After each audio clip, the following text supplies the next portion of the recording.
Well, hello, everybody. Happy Tuesday. Welcome to our Tuesday Talks with Greg. My name is Greg Jamiel, in case you didn't figure that out at this point. And I want to welcome you to our talk today. Let me scroll up here just a moment and make sure I can see your comments. Um, Here we go.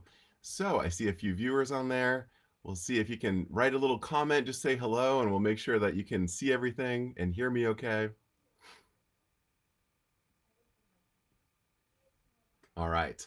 Well, we'll see here. This is comments. I think everyone is able to see that, so we'll double check this in a moment. So guys, if you're able to say hello, just type in something real quick. There we go, Kelly. Nice to see you, Kelly. All right, so the comments are working. I can see everybody okay over here. Um, I am currently dealing with really bad allergies, so I'm hopped up on antihistamine and nasal decongestant. So my voice may sound a little sensual tonight. I'm speaking with my nasal voice, so we can just go with the flow with that. And hopefully I won't have to sneeze or, blow my nose during this session. So today's talk, I have a really fun topic. Last week in our private group, A Healing Community with Greg Jamiel, for those of you that are not members, please join it. It's a free group to join. And we're able to share a lot of private stuff in that group that I just don't feel comfortable sharing out in the public. So we do ceremonies. We're going to have a nice ceremony coming up on the spring equinox, which is next week. So I'll be writing a little bit more about that in our private group. So if you haven't become a member of that, you can definitely join that today. Today's question, last week I had asked people, what do you want to talk about? What are the topics that you want to learn more about? And I got a ton of emails and comments on that post that I put in there. And so I thought today, the best thing to do would be to go through some of these questions and just answer them for you. So if you're familiar with the Reddit, the app Reddit, they have a thing called AMA, which is called Ask Me Anything. And so whoever's hosting it, people can just type in their questions and the host will answer any question they have about any topic. So I thought that would be kind of fun to do for tonight too, to host this AMA for us. So at any time during this talk, if you have any question about any topic, just type it in and I'll keep an eye on it, and I will answer those questions for you. So I want to go over a few housekeeping items. I have some exciting news. For those of you who have not been to my website in a little bit, my website's address is gregoryjamiel.com, and you can find that kind of all over here. You'll see that link somewhere, gregoryjamiel.com. I changed things around a little bit. You've known I've been working on a new course program for us for the chakras, and I have just finished adding that in there. So the next workshop that I have coming up is on Monday, March 22nd from 5 to 6:30 p.m. Pacific time. That's 8 to 9:30 p.m. East Coast time. And that's going to be on mantras and our voice as medicine. Now, the past few talks that we've been doing, I've been explaining and expressing a little bit about energy and how energy moves and things and how it kind of coagulates and how we can remove those blocks in our body, those energetic blocks. So this workshop, Mantras in Our Voices Medicine, is going to be a really powerful workshop about energy and about how the words that we speak and the actions that we take can really have a positive, beneficial impact on our own life. Now, that workshop will be centered around the Hawaiian mantra or practice called Ho'oponopono. And that's a really beautiful, healing, powerful mantra that people work with to help bring their life back into balance and to help remove stuck and stagnant energy in their life. So we'll be exploring not only the mantra itself, but how it works. And so that will be a really fantastic workshop coming up. And excitingly enough, you can actually go and register for that event now. If you have any questions with that, just send me an email and I'll take care of that for you. And then, of course, our chakra course, Balancing the Chakras. This is a month-long course. Will be starting in mid-April, and the registration for that will be open in just a few more days. I'm just wrapping up this course, building the structure to house that course on my website, and so that'll be up shortly. That workshop, again, last week I showed you, I designed these beautiful chakra altar cards, and so when you sign up for that course, I'll be mailing you a set of these altar cards, and we will go over everything that you need to know about balancing your chakras. we'll talk about what the chakras are, how they go out of balance, how to bring them back into balance. And there's 7 main chakras. And so each of the weeks we'll dive into a couple of them and give you guided meditations, a yoga class, a lot of information about these chakras and how to get more in touch and in tune with them. So that's coming up. Registration opens next week for that, but that'll be mid-April. So that's right around the corner too. I want to start off with a few things here. Let's go through. People are already asking questions, which is fantastic. So let me go through a couple of these, and then I'll look at the list that we have from last week. So Kelly says I couldn't register it for some reason. Yes, Kelly, that workshop, I just fixed the link for it. So if you go onto my website from here on out, you'll see right on the homepage, there's a banner that says Mantras in Our Voices Medicine. You'll click that. It'll go to the events page, and then you can register it from there. So that should be totally fine. And if you have an issue with that, Kelly, I'll take care of that for you too. Deborah asks, is the workshop going to be at the same times? So Deborah, yes, and I'm assuming that you mean the chakra course that we're doing. So the chakra course, how that will work is I'm pre-recording currently right now all of the content for it. And so on Monday morning, that week's information will open up. And so you'll have a bunch of videos that you can go through on your own. And then Sunday night, we're going to do however long it takes, an hour or so, live Q&A with people. So if you do have questions that come up during that week's worth of study, I'll answer all of those questions for you before we begin that next week, which would be the following day. So every Monday morning for 4 weeks, you will get a bunch of new content. And every Sunday evening, we'll pick a time that works. We'll go through those and I'll answer all of your questions so that everybody understands everything about the chakras that they need. And yes, they will be at the same time, Deborah, on that Sunday evening. Janine says, hello, Greg. I may be heading to Washington next month. My daughter is stationed at Everett. Janine, that's awesome. Everett is not that far from us. I'm in Carnation, so we're not too far from Everett. I actually go there quite often, so that's pretty awesome. We're coming into spring, which is why my allergies are really kicking up. So you'll have some good weather here, hopefully. Let's see here. All right, so any questions you have, you can write them in. We look at Jesse, my cousin Jesse over here. I've been working on my brow third eye chakra. Not sure the correct term. Are there colors associated with the chakras, and is there any truth to meditation using the associated color? So Jesse, that's a fantastic question. Yes, and again, if you join that chakra course that I'm going to be doing, you'll get all of these here. And so you can kind of see on the back of these cards, each chakra is associated with a specific color. And so the third eye, which is the brow chakra, is a blue color. And this is the, excuse me, this one right here. It's a beautiful logo for the brow chakra. And yes, there are color meditations that work. A lot of times, so Jesse, we've been talking over the past few weeks about vibrations, and everything has a vibration. The voice that I'm speaking to you now carries a resonance and a vibration. Colors also have a vibration. A good comparison, I'm a graphic designer, so the thing that I usually say is when you look at a hospital website wants you to be calm and relaxed and confident in their skills and abilities. And so rarely will you ever see the color red being used in a hospital website. And so that's just something to notice and think about. Blue is a very calming color. It's a very relaxing color. And to be the color associated with the brow chakra, that is something that is what we want to do. We want to calm that brow chakra down. We want to calm our mind down so that we can actually see with our third eye.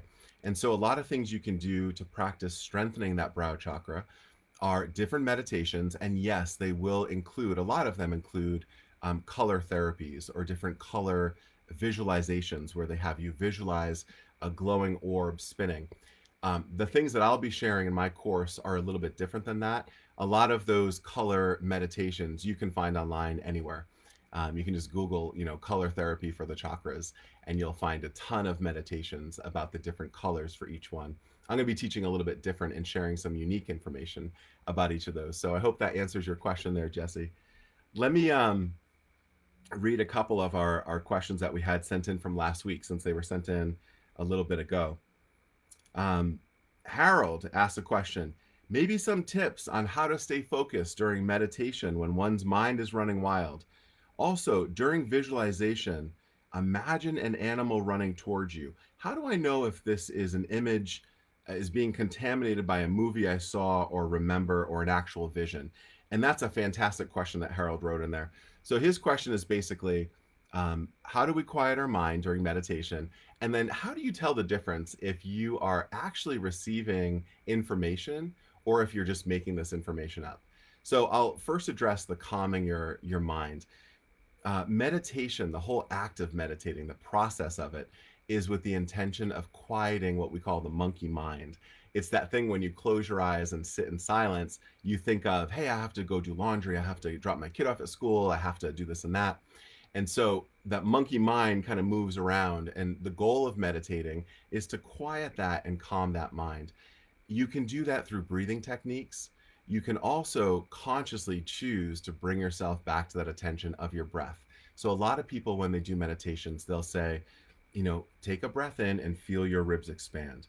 Now, when you feel your ribs expand on your exhale, relax any tension you have in your body. Now, for me, that's the point where my mind kind of goes after a couple of breaths. I gotta go work on this project, or I have this client I'm working with, or my mind starts rattling.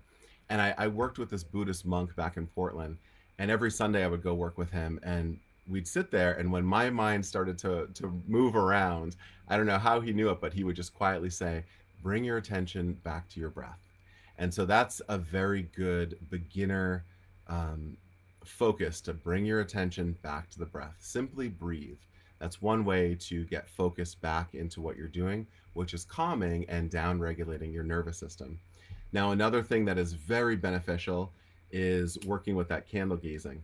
Sometimes when we're starting off meditating, um, if you ask someone who is not used to meditating to just go close their eyes and meditate for an hour, they'll go crazy, or they won't even do it. They'll make 5 minutes and they'll be done with it. So we do a candle gazing meditation, which is very helpful, meaning you light your candle and you give your conscious mind a task. The conscious mind's task is to look at that candle and focus all of your attention on that candle. Excuse me. As you do that for a while, your subconscious mind has a chance to kind of unfurl and open up. And so you may lose track of time when you're gazing at this candle and focusing all of your attention on that. Another thing that somebody used to tell me too was about hiking. It was a book called The Art of Zen Walking, I think. And it was like just being out in nature and just feeling how your body moves on the earth. So again, giving your conscious mind a task to do, to focus on, so that your subconscious mind can open up and relax. Now, to address that second part of your question too, how do you know if you are thinking of what you're meditating or if you're actually receiving information? And that's a fantastic question. For me, it has to do with my intuition. It has to do with my discernment about what I'm asking for, how do I ask for it, and is the information that I'm getting new information? Or, sometimes when we wake up from a dream, my roommate Kelly and I, oftentimes in the morning, I'll say, "Oh, how was your night? Oh, I had this crazy dream about cars and someone robbing a car." And of course, the night before, we watched a movie about robbing cars. So, things like that, you can say, yeah, that definitely was influenced by my life events. But there are some instances where the information that comes through is something that we might not have thought about, or we didn't even have in our mind. And it's those things that when we start to feel that in a small way and do more of that, we actually begin to trust our intuition a little bit more. And so that is the fantastic part about that question is it goes back to you. It goes back to your discernment about what you are emitting in your mind versus what you're receiving. And so if you're able to tell the difference between the events of a day that may lead you to think a certain way versus information that's coming in, that will really help you discern if it's truly a vision or truly a connection with the other side versus something that happened to you during the day that you're just remembering at night. So I hope that helps over there. Let's see here. Affirmations, Bonnie, that's a perfect thing. We talked a lot about affirmations and the vibration of the way we speak about ourselves, and to our community. So those will definitely be, I'll talk about that in that mantra workshop for sure. Kelly asks, I feel that white noise helps me, like the ocean sound or waterfalls. Kelly, that's a perfect thing. Absolutely. So, meditating with a little bit of music in the background or a white noise maker definitely kind of, again, it gives that consciousness something to latch on to, something to focus on. And so, hopefully, you can help bring that into your meditation practice too. Let's see, Deborah. Oh dang, my monkey mind is like a whole herd of monkeys. Deborah, I feel like that too sometimes too. So that's pretty good. And it's really the exciting thing is when you begin to make strides in that, when you begin to tame that monkey mind and be able to stay focused during a meditation session, however long that may be for you. It could be a minute.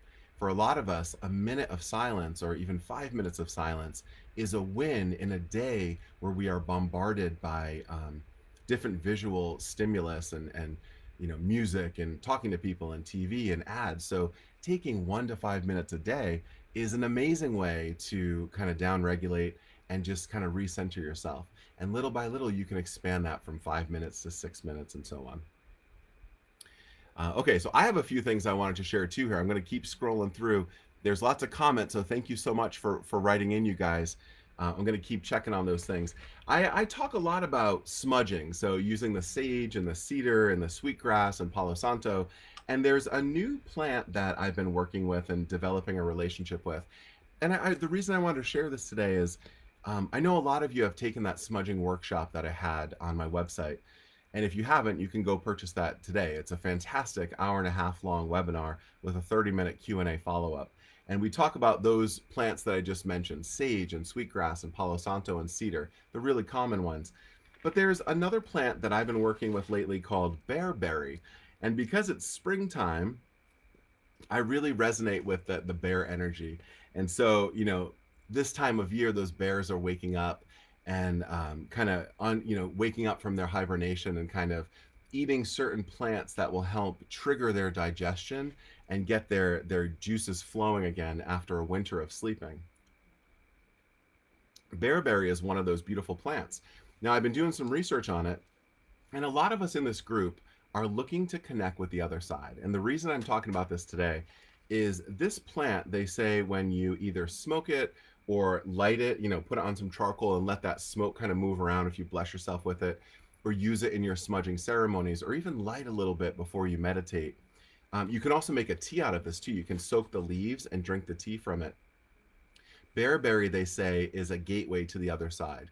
And they say it works with receiving visions and illuminating conversations from guides and spirits and all of that stuff. So I just thought that was a little interesting. There's a really cool store in Olympia. We live just east of Seattle, but down south in Olympia, oh no, I'm sorry, Centralia Fur and Hide, it's called. And this is where I got this. They had some new plants on their smudging page, and so I went and I wanted to try it a little bit, and I've been working with it, and so I just wanted to introduce that to you too, as I'm building a new relationship with it. So there are so many relationships we can build with these different plants, and you can just do some research on them and maybe even harvest some of these in your own backyard. So bearberry is something I want to throw out there for you to maybe Google and do some research on. And if you're able to find it in a store nearby or even find where it grows, you can go harvest a little bit, following those things that I taught about in that smudging webinar where you offer a little bit of tobacco or water as a gesture before you harvest any plants. So that's one thing I wanted to talk about. Another thing I wanted to talk about, we recently had a death in our family, which I really appreciate the kind words that a lot of you have sent in. So that's really touches my heart. Thank you for that. But my roommate Kelly had bought these books for us, and I thought it was very important to do because this has come up. We never think about death, and then when death comes around, we kind of scramble to kind of keep track of things and organize things. And I'm not recommending that you buy a specific book, but at least have this information down. This book is called I'm Dead, Now What? And so in it, you have all of your account information, passwords, your thoughts, your wishes for certain things. And I just thought, again, in our group, this would be something interesting to put out there because it is important. And again, we don't think about it until we're actually in the situation. And then we're like, oh, I wish I knew exactly what they thought, their wishes were. So that's another thing I just wanted to put out there, either look for a book or write it out somehow, and maybe put an envelope and just kind of give it to your loved ones. It's good information to have on hand when something happens there. So, Carmen, let's see. Carmen wrote in a question: is the consciousness we have carried over to the other side? I want to think I'll have the satisfaction of having all the answers and to see my loved ones. I realize that nobody really knows for sure. Carmen, that's an awesome question. And yes, from now I'm going to be sharing my perspective of this from my native teachings, and also from my time with Phil too, and from other people that I've been working with that have that connection to the other side. What I have found in my own ceremonies, what I have seen is that the spirits that I connect with, like my parents, for example, they still know me. They know that I'm their son, and I know that that was my parents. And so when I see them, whether it's in a ceremony or in my meditation or whatever, I do believe that yes, that consciousness carries over. Now there is a caveat to that. So everything that I've been taught and everything that I've experienced and that I know from my own experience, when we die, we carry on our memories with us, and that we take that with us to the other side. The direction goes, I was going to say up, but who knows where the other side is, but it goes in that direction. And so think about it. When people say that our guides and our ancestors are there looking back at us and supporting us, so from the other side looking towards us, they do remember that. They do remember the experiences that we had in life here. Now, I've also been told that when we are born, when we choose as a spirit to come into this life, that for the first 3 to 4 years, we have that connection to the divine, and then that connection is lost. And so they kind of say that the birthing canal, when you're born, it kind of washes away the memory that we have to the other side. And this is something that all of us right now as adults, we know. We can't recall that information. We hear different teachings about it, but we don't remember our own experience or existence in that spiritual plane. So it works going from human to the other side, but it doesn't carry from the other side back to becoming human. And that gets back to the whole reason why we're here. We're here to learn and gain new tools in this human existence, in this human form. And so it's almost like cheating to have all of that spiritual answers and connection. If we're going to come down here, what's the point? So when we go back, when we pass on and we go meet our ancestors and join with them, yes, that memory, that connection is still there. But from what my experience is and what I've been taught, when you come back, that experience is severed so that you can fully be present in the human experience that we have, and to learn these lessons that we're sent back here to learn at this time. Let's see here. So thank you for that question, Carmen. Candace, I work in a very stressful and busy job, and it's hard to stay grounded. Every time I try to meditate, I fall asleep, even sitting up. How do I learn to calm my mind without falling asleep? Candace, that's a fantastic question. And meditating is just one form of down regulating our nervous system. Another practice that you can do is pranayama, which is called, it's breathing techniques. So using different types of breath. And the one example I'll give you that we can do together right now is having your exhale be longer than your inhale. So if you inhale for 2 seconds, and then exhale for 3 or 4 seconds, inhale for 2, exhale for 3 or 4, and let's do this for 2 more breaths, all of us. I'll be quiet too.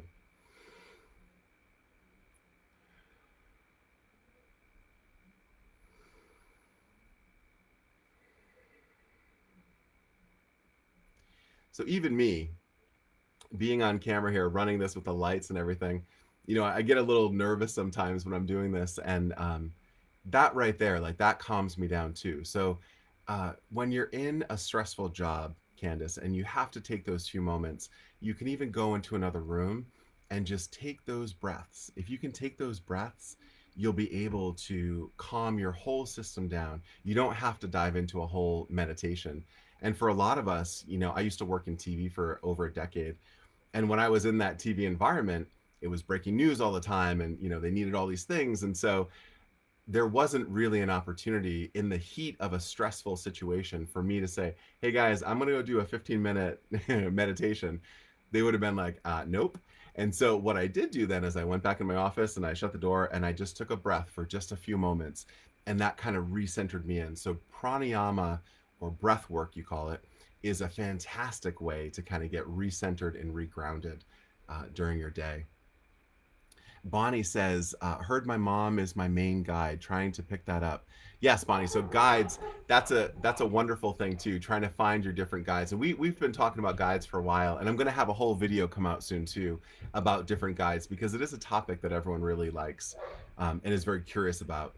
So connecting with those guides, a lot of our parents, a lot of our ancestors, I don't even want to say just parents, but a lot of the lineage of where we come from, that bloodline of people, my father's father, my father's mother, my father's mother, like way back.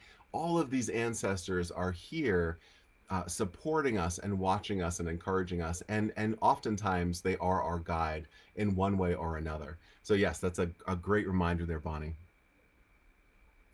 Let's see here. So I have a few other questions that people wrote in. Pat, excuse me. So Pat, I'm assuming you guys had some questions about the bear berry. And yes, with my Rhode Island accent and with my nasal decongestant, it might come out strange. It is bear, like the animal, Bear, berry, like a blueberry. So bear berry. And somebody wrote, "Can you spell that? Bearberry? Do you just toss it in the fire with intention?" Pat asked. So Pat, that's a great question. I thought I had everything here I might possibly need, but I did not bring a thing of charcoal. So when you're doing a smudging ceremony, a lot of times you will use something like a rolled up piece of sage or a stick of Palo Santo or something like that. Another option that people do is to use a little cast iron, and I have it over there. I'll grab it for the next talk. A little cast iron tray that you can put a piece of charcoal on it, and they have charcoal that's made out of coconut husk, so it doesn't smoke when you light it.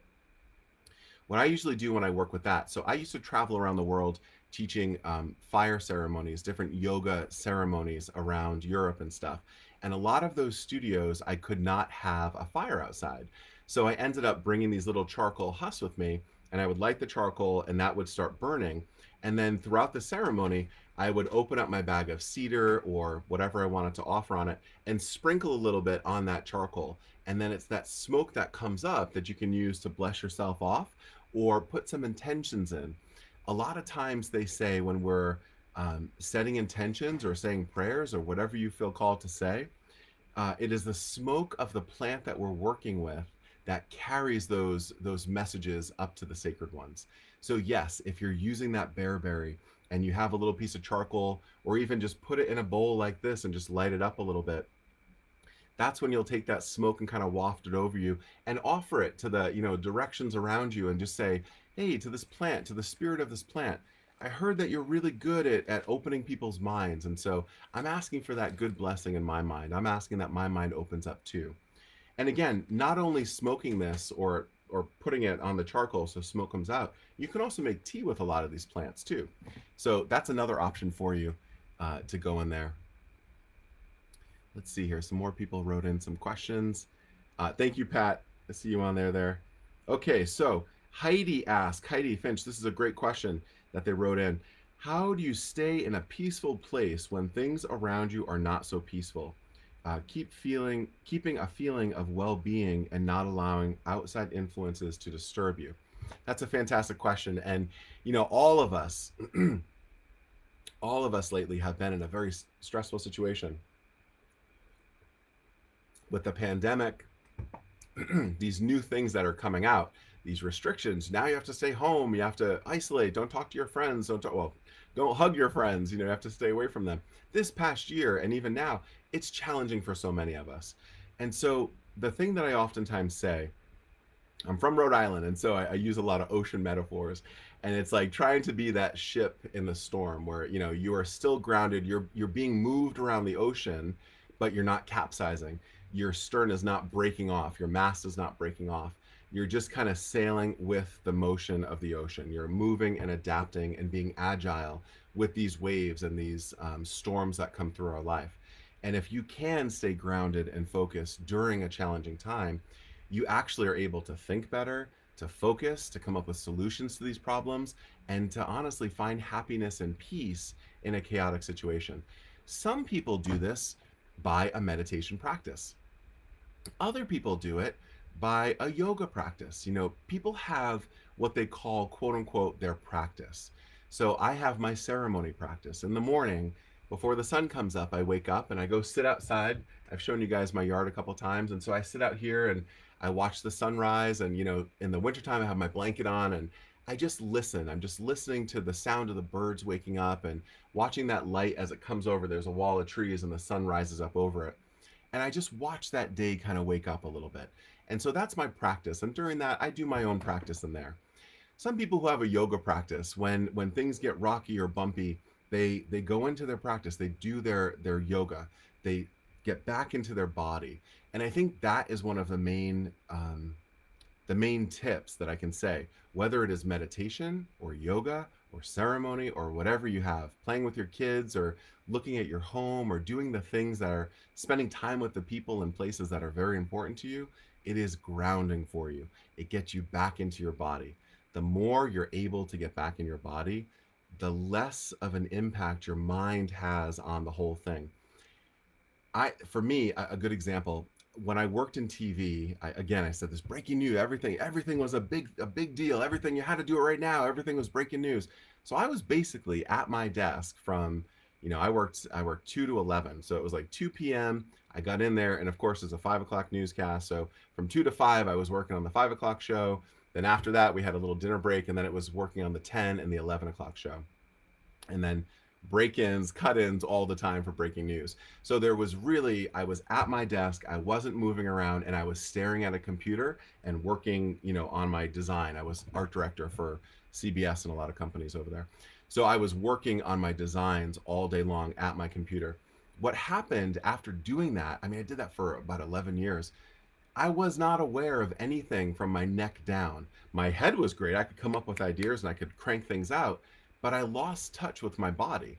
And so little things like working in that breaking news environment, I would get stressed out a lot and would self-medicate by drinking and smoking and all of these things, that what I really had to do was go move my body. I had to go hike in nature. I had to go do yoga.